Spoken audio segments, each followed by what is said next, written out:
are moving away from where the city wants to go. The city votes one way and they go a different way. We know all about that stuff. Was that a conspiracy theory? So this post on Brick City Town Hall was on April 8th at 6:59 p.m. In case you want to join the group or you're on the group and you want to read. I'm going to read this, and it may take a while, and I thank you for sticking with it. I'm going to redact the names because we are on Brick City Town Hall closed group to protect the members of the group. So I am going to redact the names of some of the private citizens out of respect to them. If they wish at a later date, they can tell you themselves. So the first comment came. I thought I heard Rob say it was a meeting between administrators and staff, not council or board members. Not sure sunshine laws apply here. I wasn't sure either. I didn't know. I posted a Facebook comment. Is Facebook always a full thought driven platform? That's why I utilize this podcast, because I am able to get out full thoughts. On Facebook, it's a little more hard to do. Next comment. To name redacted. I believe Rob can meet with whatever administrators he wants and needs to. Now, if school board members, elected officials, are also attending, then I guess that could be an issue. For that, I did ask people I know, and I was told no, school board members or council members attended the meeting. Now, if that's different, then I'll change that. But as far as I know, no, nobody did. So okay, those are fine. Again, I'm only posing the question. Second, name redacted. As I understand it, the Sunshine Law has been updated, ? By the state to reflect meetings between admin and staff for informational purposes does not violate the Sunshine Law, according to the ruling by the District 3 judge panel concerning the Ezerati case. Anything else may be an issue. That was an answer. Thank you. That was the answer I was kind of looking for. So I wrote, name redacted, thank you. That was the question I was interested in having answered. I remember David Ezerati challenging Dayton on this. And I will just read down the thread. So yesterday, I don't know, at approximately 4 o'clock or whatever, I wrote to the first commenter of that post. If you remember from the work session meeting on the 2nd of April, council gave staff certain direction. What changed behind closed doors between the official direction on Monday night? What changed? I didn't know. When other people are calling city officials by their first name, maybe they have an insight that I do not. I ask questions. When folks are personally friends with the mayor of the city, they may have more insight than I do. I ask questions. I did it in a public forum even. Then your mayor, Mr. Gore, saw that and wanted to make it clear, wanted to control the message. Mr. Gore writes, Mr. Basara contacted the city and requested a meeting with the city manager. The city manager obliged, and I expect that council will get an update at the next work session. Perfect. I wrote, Mr. Gore, you did listen to the city manager report, correct? Because at this time, I feel like he's misleading folks who are reading this thread that only a meeting between the city manager and the new superintendent happened just as a meet and greet, when the opposite, as we played, as you heard, was talked about. So there's questions. And I understand he read that I wrote behind closed doors. Well, it didn't happen in a meeting. Something happened between April 2nd and April 8th. And I didn't know at this point what happened. So I asked the question. Mr. Gore writes, between the last work session and the city manager report Monday, the new superintendent requested a meeting. Mr. Schomer will update the council at the next work session in regard to that meeting. And I wrote, Mr. Gore, that also doesn't explain the missing legislation, just as an example. So I'm again basically okay, Roger, so there was a meeting scheduled. Got it. Good. The schools in the city should meet. Did I not say that on the previous doggone podcast? Yes, they need to meet often. He wrote, Mr. Gore writes, I'm not sure what you're implying, Matt. I'm not implying nothing. There's no implication. There was missing legislation, and we'll get to that. All right, Mr. Gore, you were the chair of the meeting. You may want to review minutes, and I'm talking about the Lexington Place TIF District, 4408 through 4456 and 4645 to the end. Lexington Place TIF District discussion, April 2nd, 2019. And I gave the website for the meeting. Those pieces of legislation were not on the agenda for April 8th. Why? There was, however, a meeting scheduled by staff to discuss those issues and potentially a meet and greet with the upcoming superintendent. That's entirely possible, and I don't dispute that. It is possible that something transpired between 2 April and 8 April that sparked this meeting outside of a phone call for a meet and greet? ? That was a question. The city manager report, semi-transcribed below, that a discussion of the TIF, CRAs, and pilot payments was going to take place. I am sure many are interested in the future work session discussion. Thank you for your time. So with quick and basic explanations, individuals, citizens, and residents may have questions. They may not understand the full totality of what is going on between city governments at City Hall. Is it a conspiracy to question why?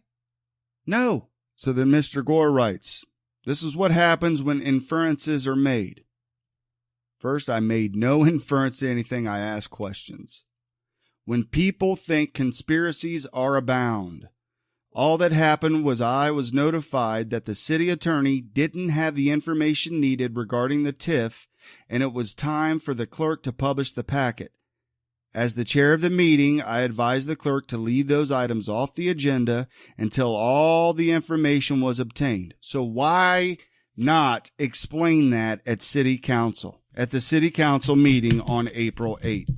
Why leave the work session on the 2nd to have your citizens believe there is going to be legislation? No legislation comes up, just a small little report. Oh, we got city staff in the schools. They're going to be talking about this stuff. And then, on one hand, say, well, they were just meeting. And then when it's brought up, no, well, it was said that they were not only meeting for a meet and greet, but they were also talking about the previous meeting. We played the clip from the city manager report. He goes on to say, as I stated above, after the work session, Mr. Schomer was contacted and a meeting was requested, and he accepted. Mr. Schomer is the administrative CEO of the city, and I trust him to act as he sees necessary and make recommendations to council.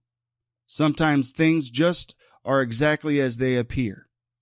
I understand the desire for there to be some type of, in quotes, undermining and, in quotes, corruption to be going on because it makes a good story. But again, sometimes the easiest explanation is the truth.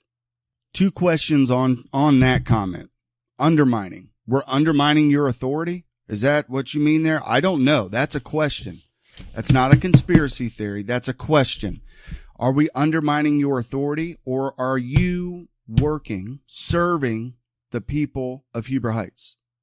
Is it your job to do the business of the city and to provide a report and provide information transparently to the city of Huber Heights?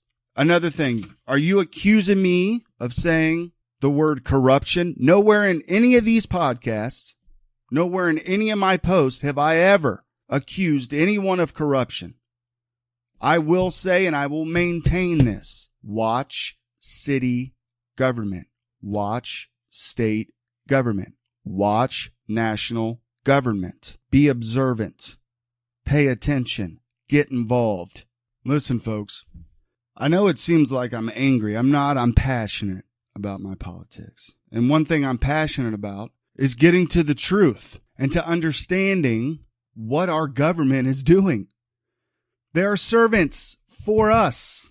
That's all. And oftentimes these servants believe that they are in charge of you. You aren't in charge of them. They are in charge of you. Well, that's not how our government works. When developing this great republic we have, the United States, George Washington, one of the founding fathers, said, "Government is not reason. It is not eloquence.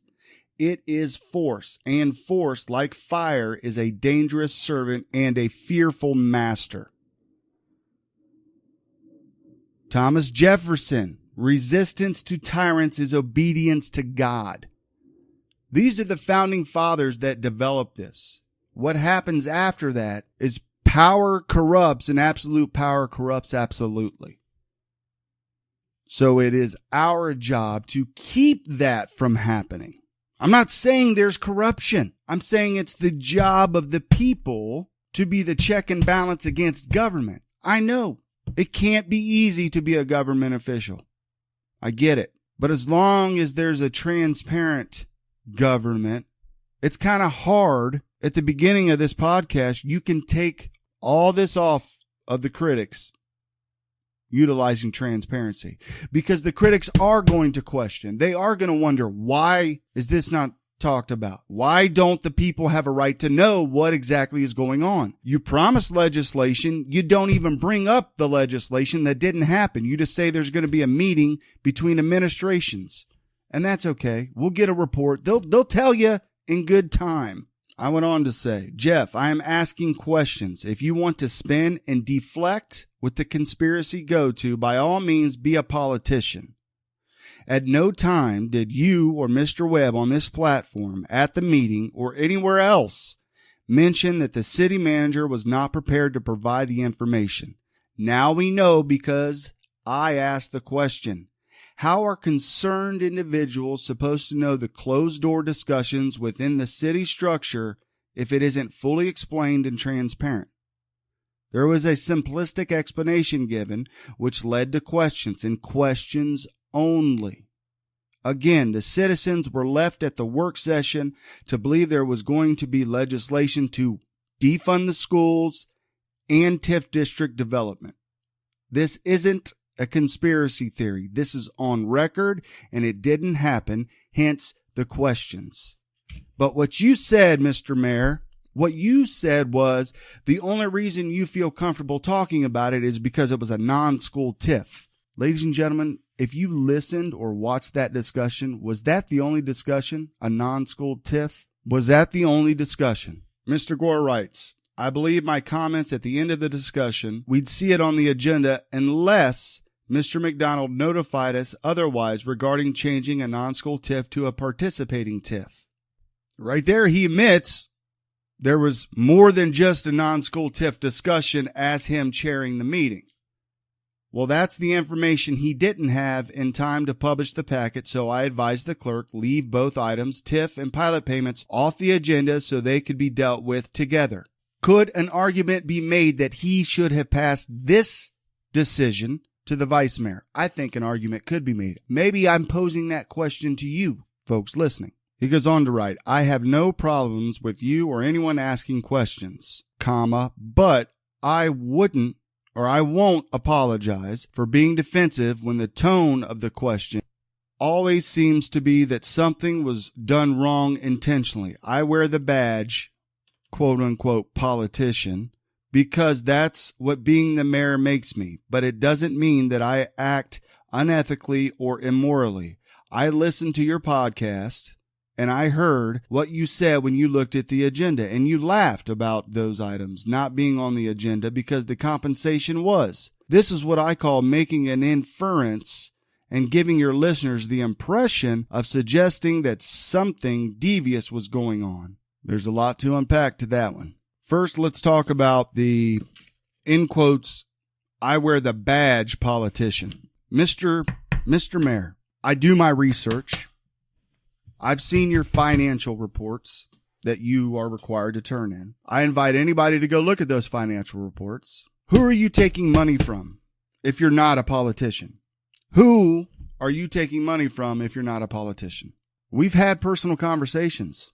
Your Twitter handle was politicized. I've looked for it. It's not up anymore. I think you took that down. I totally understand you utilize political tactics to maneuver the direction you want, to maneuver the agenda where you want. I understand that you are, sir, a politician.